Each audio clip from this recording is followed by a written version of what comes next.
Welcome back to my channel study fun. Without wasting time let's get started. आज का हमारा machine design का topic है जिसका नाम है मैकेनिकल प्रॉपर्टीज़, जो कि सब्जेक्ट पॉइंट ऑफ व्यू से भी और इंटरव्यूज़ के पॉइंट ऑफ व्यू से भी बहुत इंपॉर्टेंट है, क्योंकि बहुत सारे सवालात जो हैं इसमें से पूछे जाते हैं। तो ये हमारी पार्ट 1 वीडियो है जिसमें हम कोई 5 के करीब मैकेनिकल प्रॉपर्टीज़ पढ़ेंगे और बाकी रिमेनिंग जो है इंशाल्लाह हम पार्ट 2 में कवर कर लेंगे। तो सबसे पहली प्रॉपर्टी है डक्टिलिटी। तो क्या है ये कि किसी मटेरियल की ऐसी खूबी जिसकी वजह से इसको टेंसाइल लोड या इसको बोलते हैं खिंचाव वाला लोड के ज़ेर असर अगर उसको पतली तार में तब्दील कर दिया जाए या जा सके, तो हम बोलेंगे कि इसके अंदर कौन सी प्रॉपर्टी है, डक्टिलिटी की प्रॉपर्टी है। जैसे सिंपल मैं अगर आपको बताऊं कि जैसे ये हमारे पास है एक कोई भी मटेरियल ले लें आप, कि ये मटेरियल हमारे पास है, इस पे आपने इधर भी और इस साइड पे भी टेंसाइल लोड लगाया, ये खिंचाव का लोड है। जब मटेरियल पे आप खिंचाव का लोड लगाएं और वो तार में तब्दील हो जाए, तो हम बोलेंगे वो कौन सा मटेरियल है, डक्टाइल मटेरियल। इसके अंदर प्रॉपर्टी है डक्टिलिटी की। इसके बाद है जी मेलेबिलिटी। तो हम मेलेबिलिटी को चेक करते हैं कि मेलेबिलिटी क्या है। किसी मटेरियल की ऐसी खूबी है कि जिसकी वजह से इसको कंप्रेसिव लोड, कंप्रेसिव को हम दबाव का लोड लगते हैं बोलते हैं। जैसे हमने खिंचाव का लोड लगाया, अब इस पर हम दबाव का लोड लगाएंगे कि ज़ेर असर अगर उसको हम पतली शीटों में तब्दील कर सकते हैं, तो हम बोलेंगे कि इसके अंदर मेलेबिलिटी की प्रॉपर्टी है। कैसे? जैसे हम कोई भी रोलर होंगे, हमारे पास दो दो रोलर्स होंगे, ठीक है, घूम रहे होंगे, तो ये भी घूम रहा होगा।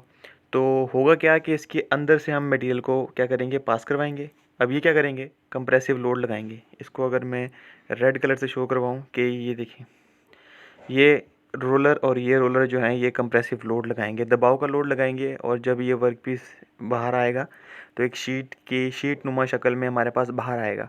तो हम ये बोल रहे हैं कि अगर हमारे पास क्या हो कि अगर हम मटेरियल के ऊपर दबाव का लोड लगाएं और वो पतली शीटों में तब्दील हो जाए, तो हम बोलेंगे कि वो एक मेलिएबल मटेरियल है। तो अब नेक्स्ट हम बात करते हैं कि हमारे पास है ब्रिटलनेस। अब किसी मटेरियल की ऐसी खूबी कि जो क़ुव्वत के ज़ेर असर वाज़े तौर पर बिगाड़ दिखाए बगैर क्या हो जाए, वो टूट जाए। ये दूसरी क्या है, किसी मटेरियल की ऐसी खूबी, ये दोनों डेफिनेशन है। एक डेफिनेशन तो हमारे पास ये रही और दूसरी डेफिनेशन नीचे लिखी है कि जिसकी वजह से इसको टेंसाइल लोड या खिंचाव के लोड के ज़ेर असर पतली तार में तब्दील ना किया जा सके। यानी ब्रिटलनेस जो है, आप ये कह सकते हैं कि डक्टिलिटी का क्या है, इन्वर्स है, उल्टा है। ठीक है, डक्टिलिटी में हम वर्क पीस को तार में तब्दील कर सकते हैं, जबकि ब्रिटलनेस में हम नहीं कर सकते। अब जो पहली डेफिनेशन है, फिर उसका क्या मतलब है कि हम जैसे अगर मैं बात करूँ स्प्रिंग की, स्प्रिंग को आप खींचते हैं, कुछ थोड़ा सा उस पर लोड लगाते हैं और जब उसको आप छोड़ते हैं तो वो अपनी असल हालत में वापस आ जाता है। तो स्प्रिंग को जब आप खींचते हैं तो उसकी लंबाई में कुछ इजाफा होता है, तो मतलब उसके अंदर बिगाड़ पैदा हो रहा है ना। तो हम खींचते रहते हैं, बिगाड़ पैदा होता रहता है और काफ़ी हद तक बिगाड़ पैदा होता है। एक पॉइंट आता है कि जिसके बाद अगर आप उस पॉइंट के बाद उसको उससे ज़्यादा लोड लगा लेते हैं, एक लिमिट होती है ना, कि अगर उस लिमिट से ज़्यादा आपने लोड लगा दिया तो स्प्रिंग अपनी असल हालत में वापस नहीं आ सकता। लेकिन आपको इतना पता है कि जितनी उसकी ओरिजिनल लंबाई है स्प्रिंग की, वो काफ़ी हद तक क्या हो जाता है, उसमें बिगाड़ पैदा हो जाता है और लंबाई में इजाफा हो जाता है स्प्रिंग की।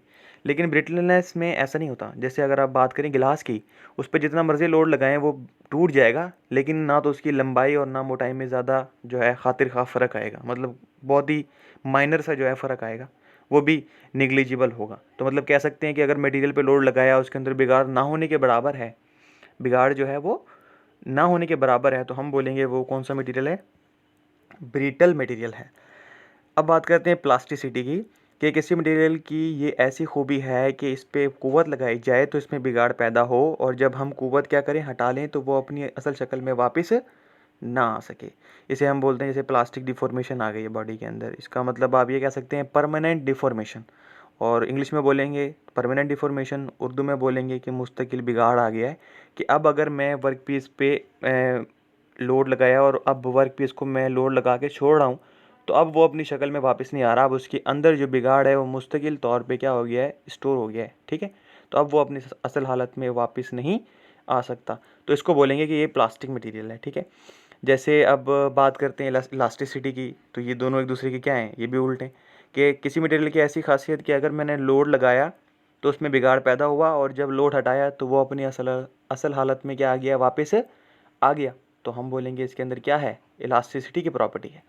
सिंपल मैं एग्जांपल दे रहा हूँ, स्प्रिंग को खींचा आपने, खींचने के बाद अगर आपने लोड हटाया और वो अपनी असल हालत में वापस आ गया तो हम बोलेंगे उसके अंदर कौन सी प्रॉपर्टी है, इलास्टिसिटी की, क्योंकि इसी प्रॉपर्टी की वजह से वो वापस आ रहा है। लेकिन अगर मैं उसको क्या कर रहा हूँ, इतना लोड लगा दिया है कि वो अपनी असल हालत में या अपनी असल शक्ल में वापस नहीं आ पा रहा है, तो हम बोलेंगे अब इसके अंदर कौन सी प्रॉपर्टी आ गई है, प्लास्टिसिटी की आ रही है। प्लास्टिसिटी की प्रॉपर्टी आ गई जिसकी वजह से जो है वो अपनी असल हालत में वापस नहीं आ पा रहा। जो हमने लोड लगाया वो एक बिगाड़ के तौर पर जो है बॉडी के अंदर क्या हो गया, स्टोर हो गया। ठीक है, तो ये हमारी मैकेनिकल प्रॉपर्टीज़ थी। नेक्स्ट हम जो है बाकी प्रॉपर्टीज़ को पार्ट 2 में कवर करेंगे। टिल देन खुदा हाफिज़। लेकिन उससे पहले जो है आपने जो है इस वीडियो को शेयर करना है लाजमी अपने फेलोज़ के साथ, और लाइक और सब्सक्राइब लाजमी करना है।